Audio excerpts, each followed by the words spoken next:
Aujourd'hui, pour les chroniques d'Isabelle, je reçois Mireille. Oui. Et Mireille va nous parler d'un jeu de développement personnel qui s'appelle le jeu de la transformation. Mhm. Donc, je vais te passer de suite la parole. Qu'est-ce que c'est que le jeu de la transformation qu'on peut faire voir? Oui, déjà, on va faire voir les jeux. C'est un jeu de société à vocation spirituelle. C'est très ludique. Ça se joue à deux ou quatre joueurs. À partir de 18 ans, on peut jouer jusqu'à 8 avec. Il n'y a pas d'âge pour la fin. Et surtout, c'est un jeu qui nous permet au départ de poser une question, une intention de jeu.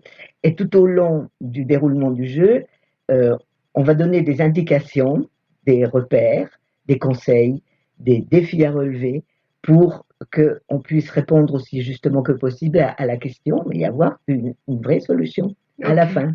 Et ça existe depuis quand? Alors, c'est un jeu qui existe depuis très longtemps, que les moins de 20 ans ne peuvent forcément pas connaître, parce que c'est un jeu qui est né à Findorn. Alors, je ne sais pas, Isabelle, si tu sais ce que c'est que Findorn. Non, je ne connais pas. Alors, ça existe toujours. C'est, c'est né dans les années 60, donc tu vois, ça date pas d'aujourd'hui.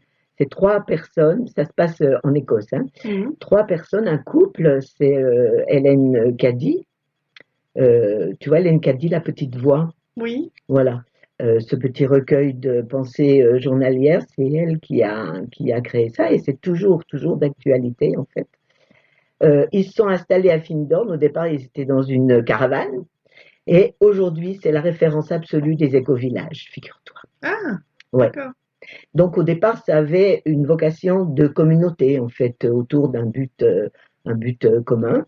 Et c'est eux qui ont mis au point ce jeu comme au départ, c'était vraiment dans l'idée de développement personnel, vraiment, vraiment, vraiment, et de poser une intention collective, on va dire, puisque c'est dans les années 80, hein, je ne sais pas si c'est la période New Age, donc. Ok.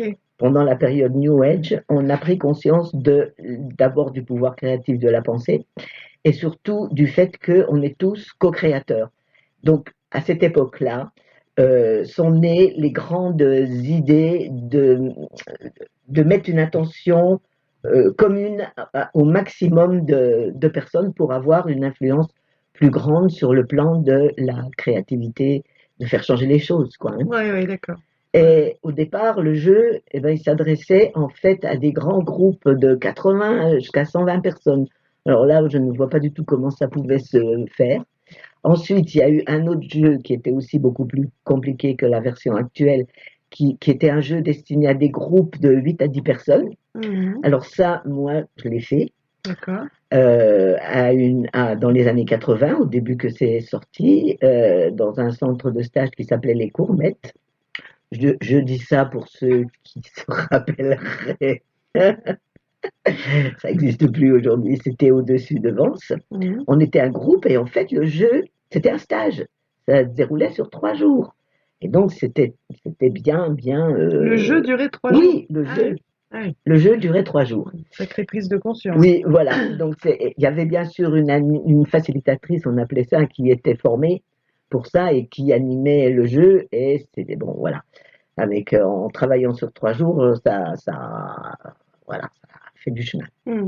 Et maintenant, donc en 1987, si j'ai bonne mémoire, le jeu dans sa version actuelle, donc Mhm. comme On l'a vu. on a montré, est apparu. Donc c'est un jeu beaucoup plus, comment dire, utilisable par tout un chacun. Ça reste très ludique, comme je le disais tout à l'heure, et c'est limité à deux ou quatre ou trois, bien sûr, quatre personnes maximum. Ok. Voilà pour l'historique du jeu. En plus, moi je pense, attends, j'ai juste un petit truc à dire. J'ai parlé d'Hélène Caddy, mais je pourrais parler aussi de Louise Hay, Mhm. qui a écrit un bouquin, c'est pareil, c'était en 1984, ou oui, en 85, enfin, par là, qui s'appelle Transformer votre vie. Mhm. Et le premier bouquin de Lise Bourbeau, qu'on connaît bien pour ses blessures de l'âme, Écoute ton corps, et c'est la même époque. Et entre autres, hein, perso, je pense que ces bouquins ont inspiré les auteurs du jeu. Oui, on n'a pas parlé des auteurs du jeu qui étaient donc installés à Findon. Alors, si tu peux me donner mon papier, je me rappelle plus le nom. Je suis désolée, hein. C'est, oui, Joe Drake et Cathy Tiller. Bon, vaut mieux le dire quand même pour rendre à César ce qui appartient à César. Oui. Ok, donc alors on va regarder comment se constitue. Donc déjà, on dit qu'on part tous avec une intention de départ, Voilà, c'est ça? voilà. On Alors c'est commence. quoi une intention de départ? Eh ben, c'est une question qu'on va poser au jeu, comme quand tu viens, par exemple, te faire tirer les cartes avec un but précis, tu as une question. D'accord. Bon, ben là, ça va pas être quand même une question, comment On n'est dire. pas dans la prédiction, Non, c'est de c'est une comprendre. question. Voilà, on essaye de résoudre un problème si on a, par exemple, ça peut se jouer sur le plan du travail. Est-ce que je dois envisager une reconversion?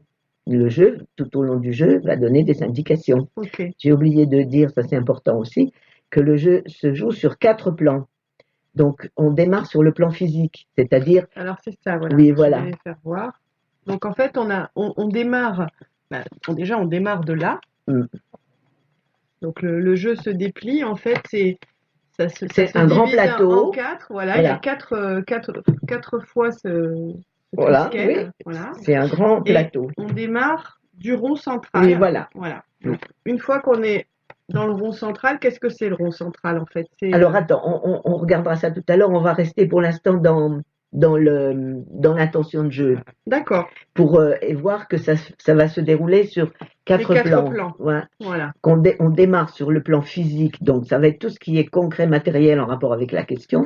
Ensuite, on va sur le plan émotionnel, donc c'est éventuellement tous les blocages émotionnels, les peurs, etc., qui pourraient être en rapport avec la question. Ensuite, on va sur le plan mental. Donc ça, c'est les pensées récurrentes, les programmes, les croyances qui peuvent faire barrage ou au contraire nous aider par rapport à notre Prise de question. conscience, ok. Et ensuite, on va sur le plan spirituel, qui est donc pour vraiment nous indiquer si notre question peut nous aider dans notre évolution spirituelle. Ok. Voilà. Et donc le principe, c'est qu'on va jouer et on va devoir remplir chaque plan Oui, avant de pouvoir passer au voilà, plan. on va pour les changements de plan. Ok. Alors, une fois qu'on a posé notre intention de jeu, par exemple pour le couple, euh, si on envisage un divorce, est-ce que réellement je dois divorcer ou envisager, par exemple, d'aller voir un psy? Si j'ai rencontré quelqu'un, je viens de rencontrer quelqu'un, je ne suis pas prête à m'engager, la question peut être celle-là. Mm. Est-ce que je dois m'engager avec cette personne? Donc le jeu va nous montrer éventuellement les peurs qu'il y a derrière l'idée même de l'engagement. Et après, moi, j'aime bien ce genre d'intention. C'est ce Hmm. qu'on fait dans les annales akashiques aussi. Oui, Qu'est-ce que je dois comprendre oui, de la voilà, situation que je vis voilà. au travail? Oui, qu'est-ce que je dois comprendre? Voilà, ça c'est une bonne intention de jeu. Parce Parce que que le jeu va vraiment nous montrer les points forts, les points faibles qu'on a, les aides qu'on peut recevoir avec les dangers, etc. Mais on y viendra tout à l'heure par rapport à l'intention de jeu. Donc, qu'est-ce que je dois comprendre? C'est vraiment une bonne question pour le jeu de la ouais. transformation. Ok. Après, qu'est-ce qu'on peut avoir comme Je sais pas, l'argent. pourquoi ou alors Oui, pourquoi est-ce pourquoi que je j'ai des n'arrive problèmes? pas D'accord, ouais. à, à gagner plus d'argent? Pourquoi mon entreprise ne se développe pas? Vous voyez, toutes des questions comme ça. Ok. Mm. Donc on a notre intention qu'on écrit, je crois, Voilà, hein, oui, il vaut mieux l'écrire. sur un papier. Mm. Et après, qu'est-ce qu'on fait si on veut lancer Alors après, la deuxième chose qu'on va faire, c'est remplir ce qu'on appelle l'enveloppe de l'inconscient. Là, voilà. d'accord. Donc qu'est-ce qu'on met? L'inconscient personnel. Alors, comme le jeu se joue avec un dé, j'ai dit tout à l'heure que c'était un vrai jeu de société, ça se joue Alors avec un dé. on va faire comme ça, au moins. Oui, voilà. Ça se joue avec un dé. Chacun son tour, les joueurs font rouler le dé et vont remplir leur enveloppe d'inconscient avec autant, par exemple, de cartes de lumière que je montre. C'est ça. Qu'il y a de points sur le dé, autant de cartes d'ombre. On lance le dé à chaque fois, hein, de cartes d'ombre. Donc ça va être les obstacles qu'on va rencontrer par rapport à la question, les Mhm. ombres. Et autant de cartes d'anges. Alors ça, les anges, Mhm. c'est la merveille du jeu. D'ailleurs, il y a un jeu uniquement des anges. Oui, oui, j'ai déjà vu ça, effectivement, Hmm. hein, ça se vend. C'est le même Voilà, auteur, carte voilà. des anges. Tiens, on pourrait tirer un ange pour notre présentation du jeu pour voir, Alors, parce que vas-y. c'est l'idée. Prise de risque, hein. C'est l'ange de la prise de risque qui nous accompagne pendant cette interview. Il faut savoir se sortir de sa zone de confort. Donc, on est d'accord, au début, on écrit son intention et dans l'enveloppe de l'inconscient, on lance les dés. Et si on a 4, eh ben, on va mettre 4 cartes de prise de conscience, Ouais, 4 d'obstacles voilà. et 4 d'anges de vie. Voilà. Et on les met dans l'enveloppe Dans de l'inconscient et on n'y touche plus, on ne le regarde pas. Non, ah non, on n'a pas le droit de regarder ce qu'il y a dans l'enveloppe, hein. Ça, c'est le l'intérêt. bagage quand on va s'incarner. Oui. Ok. Donc, une fois qu'on a fait ça, Eh ben, on relance le dé pour s'incarner. Donc, à partir de la roue, comme tu montrais tout à ouais, l'heure. ouais, Et on a chacun un petit jeton. d'accord. Voilà, je mets un jeton. Ok. Voilà. Donc, on lance les dés, il faut qu'on s'incarne. Donc, c'est le petit ange qui est dessiné Oui, sur ce cercle qui symbolise le fait de de s'incarner. s'incarner. Et à ce Et une moment-là, fois on qu'on s'est vient incarné, on démarre au démarre de la roue. piste, Voilà. de sa piste personnelle, hein. Il y en a 4. Voilà. Alors, quelque chose qui est intéressant dans Oui. cette première étape, Mm. c'est que moi, quand on a démarré ce jeu, je demandais la réalisation d'un projet pour moi qui était important et qui me tenait à cœur, mais c'était un sacré challenge personnel. Mm. Et ce qui a été très drôle, c'est que on était 3 à jouer et dans les 3 joueurs, les 2 autres se sont incarnés du premier coup. Moi, Oui. il m'a fallu 5 tours. 5 tours pour arriver. Et en fait, déjà dès le début, parce que c'est ça, hein, Oui. prendre conscience au Oui. fur et à mesure, Oui. c'est que la barre, elle était tellement haute que pour moi, c'était difficile déjà de l'incarner. Mm. Donc ça m'a déjà fait réfléchir en me disant, mais c'est frustrant, mais Eh oui. j'arrive pas à rentrer dans la vie avec ce projet. Oui, oui. Et ben parce que oui, effectivement, 5 fois. 5 Donc fois. après, ça a été rapide, mais Après, c'était rapide. Ouais. c'est de mettre le pied à l'étrier. Donc ça, c'est déjà très significatif. Oui. Parce que les joueurs ont tendance à faire un peu, c'est drôle, hein. Mm. Moi, ça va, ça y est, j'arrive, je suis déjà dedans, ça commence et tout. Et moi, j'étais là en train de tourner en me disant, Oui, bon, oui. bah voilà, ok. Donc déjà, Mm. rien que ça, c'était intéressant. Et de la même façon, quand on rame sur un niveau, on peut très bien ramer sur le niveau émotionnel, par exemple. Oui. C'est très riche d'enseignements Oui. par rapport Oui, à ce parce que tu que viens de dire. voilà, tout à fait. Donc une fois qu'on s'est incarné, on va donc rentrer dans cette Alors, roue. on rentre dans notre piste en prenant un ange, pas dans notre enveloppe, mais sur le jeu, qui va nous accompagner tout au long du jeu. Oui. Ça va être notre ange Qu'on va placer, accompagnateur, voilà, Voilà. dans cet emplacement-là. Bah, par exemple, on peut en prendre un pour nous Allez. accompagner pendant le jeu. Donc ça, effectivement, c'est l'ange gardien, hein, C'est cet l'ange allié-là, qui gardien. va nous aider dans toute cette incarnation par rapport à ce Tiens, projet. tu vois, on a Et l'ange de voilà, la c'est naissance. l'ange de la naissance. Voilà, donc on est protégé. Ok, donc on lance nos dés. Et là, on arrive sur ces Et alors, fameuses cases où il y a des choses voilà, là. on a un sens, il y a un sens de rotation, bien sûr, donc on s'en va dans le sens de la flèche, et on avance d'autant de cases qu'on a fait de points sur le dé, Oui, et chaque fois, on va tomber dans des cases différentes. oui. Donc, je ne sais pas si on peut vraiment Alors, c'est voir quoi? à Bah, l'écran. peut-être qu'on peut faire voir les cartes. C'est quoi ces cases? Les cartes qui correspondent au dessin, on les verra mieux. Oui, on les voit mieux comme ça, d'accord.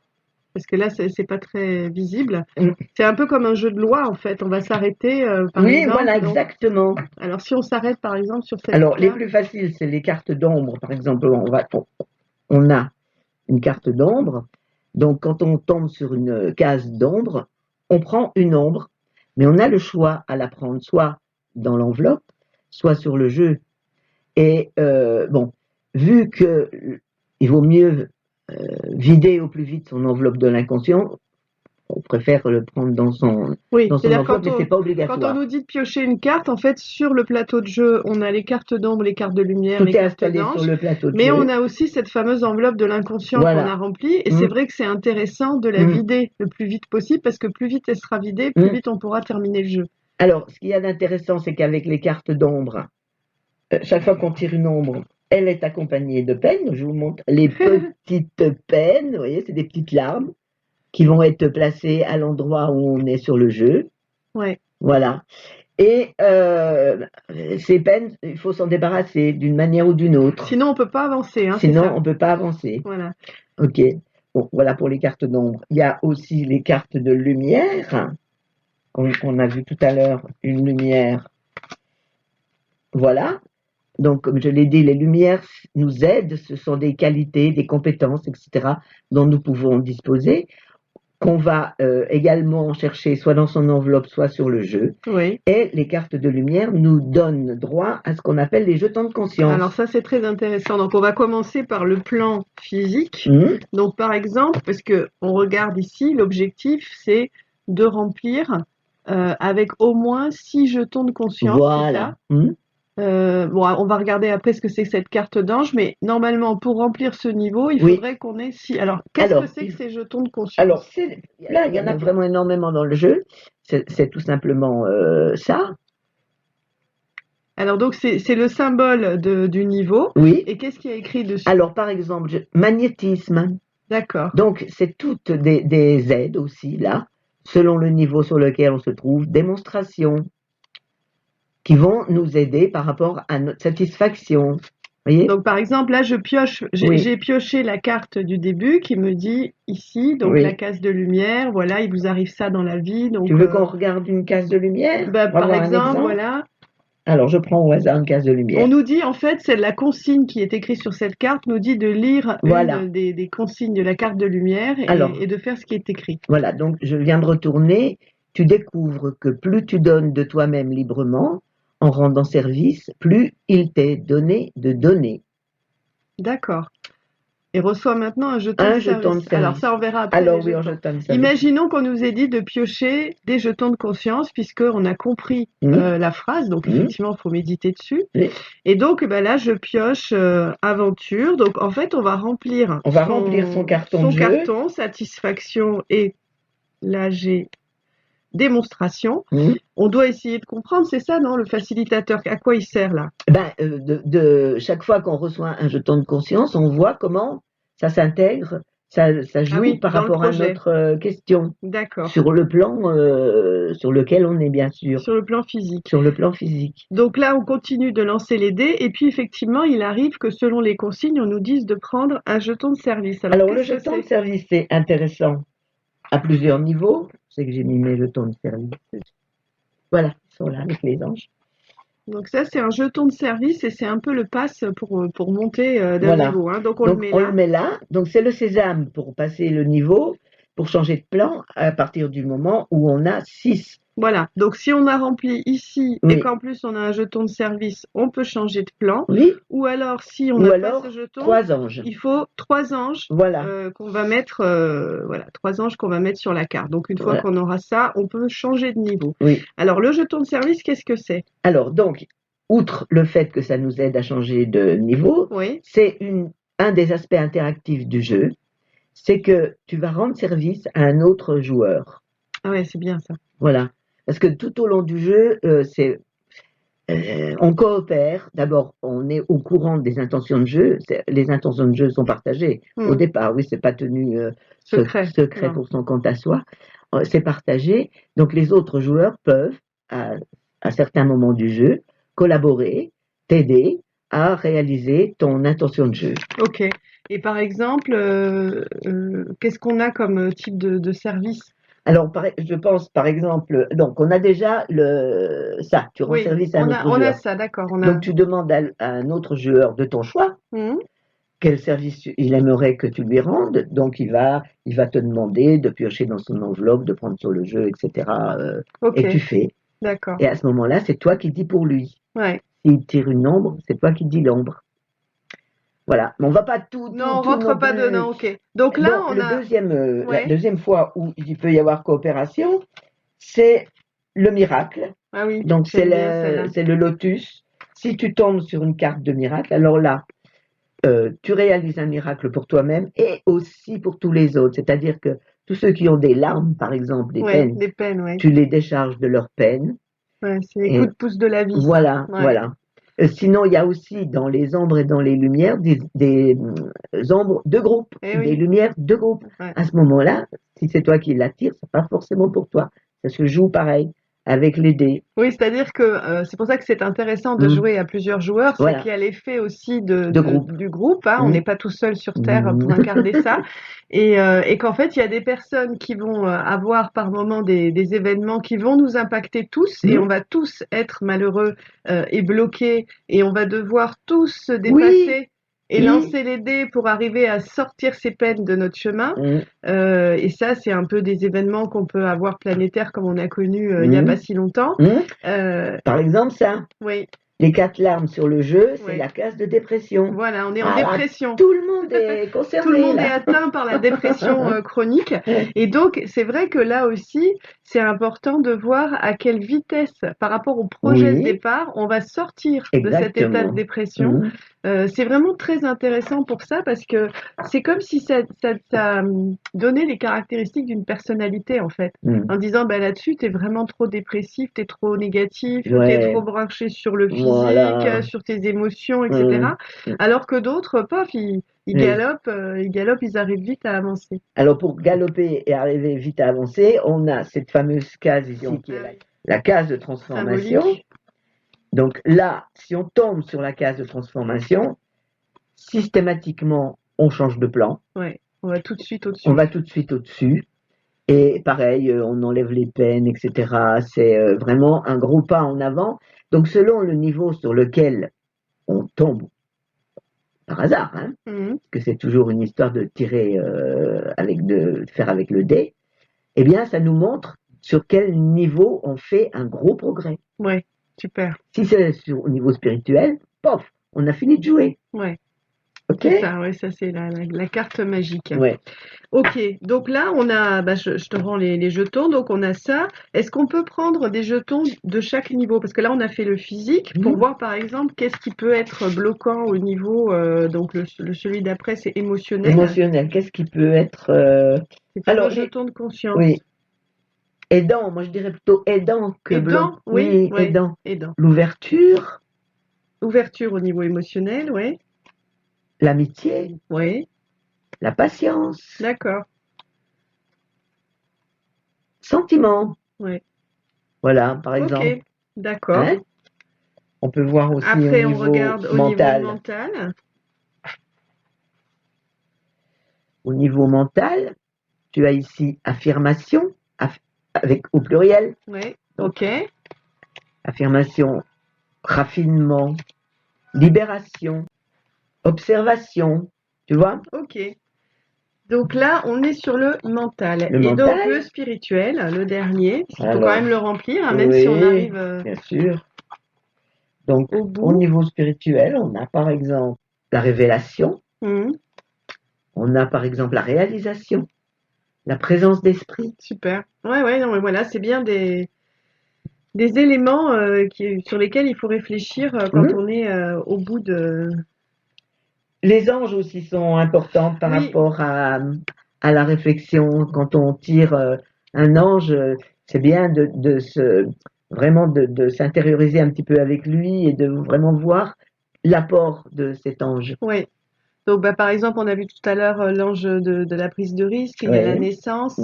Ce qui était intéressant. Oui, enfin, la naissance, c'est intéressant puisque c'est aussi la naissance de ton truc YouTube, de ta chaîne. Oui. Hein? Voyez les anges, comme ils nous aident. On prend un risque et on est. Ce que j'aimais bien aussi dans cet inconscient personnel, c'était au fur et à mesure, parce qu'on a tendance à l'oublier. Je trouve que c'est très caractéristique de ce qui se passe dans la vie. Pour avoir fait le jeu, des personnes qui pensent pas à vider leur enveloppe en fait. Et en fait, ça veut dire je garde dans. Non, je veux pas qu'on en parle. Et qui sont du coup pénalisés à la fin du jeu parce que tout le monde a avancé, a vidé. Et puis ah mince, j'ai encore 5 cartes à vider. Et voilà. Donc ça nous amène à la fin du jeu. Quand est-ce que le jeu est fini? Alors le jeu est fini. Soit qu'on est tombé miraculeusement sur une case de transformation, soit qu'on a passé le niveau spirituel, c'est-à-dire rempli nos jetons de conscience, etc. On n'a plus de peine sur le jeu et on n'a plus rien dans notre enveloppe de l'inconscient. Voilà. Donc, la personne qui est arrivée à ce niveau a fini. Les autres joueurs peuvent, bien entendu, continuer à jouer jusqu'à ce qu'ils aient rempli leur contrat. Tout à fait. Ils ont même intérêt à continuer à jouer. Et oui, parce que c'est ça aussi de prendre conscience qu'on n'avance pas tous au même rythme. Voilà. Et qu'il y a des choses à intégrer pour pouvoir avancer et arriver au bout du... Alors, ce qui est intéressant aussi, c'est qu'une fois que tout le monde a fini, bon, on pourrait parler un petit peu d'heures, hein, par mon expérience, si on joue à deux, c'est-à-dire deux joueurs, plus la facilitatrice, 2 joueurs, ça dure 1 heure, en gros. Au moins, ouais, voilà. Ouais. Et si on est 4 joueurs, c'est comme carrément 2 heures. Ouais. Donc, prévoyez ça si vous êtes intéressé par le jeu. Ouais. On en était où? Oui, à la fin, à la fin, on fait la synthèse. Ouais. C'est-à-dire qu'on va reprendre nos cartons avec toutes les cartes qui sont restées dessus, toutes les étapes du jeu, et on fait une synthèse par rapport à notre intention de jeu de départ. Oui, voilà, avec ce qu'on a compris ou pas.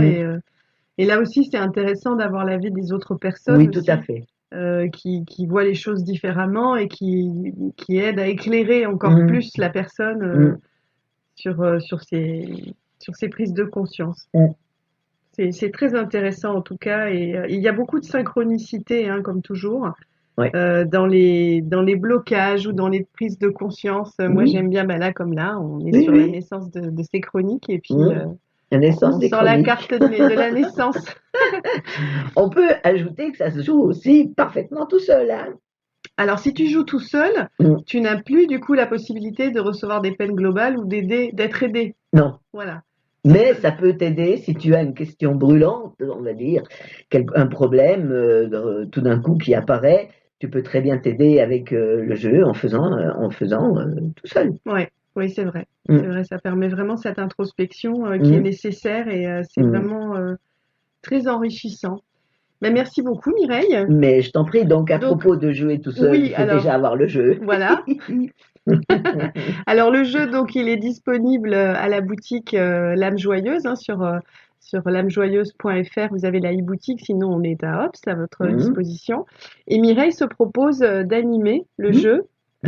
Comment ça se passe? On va laisser ses coordonnées en...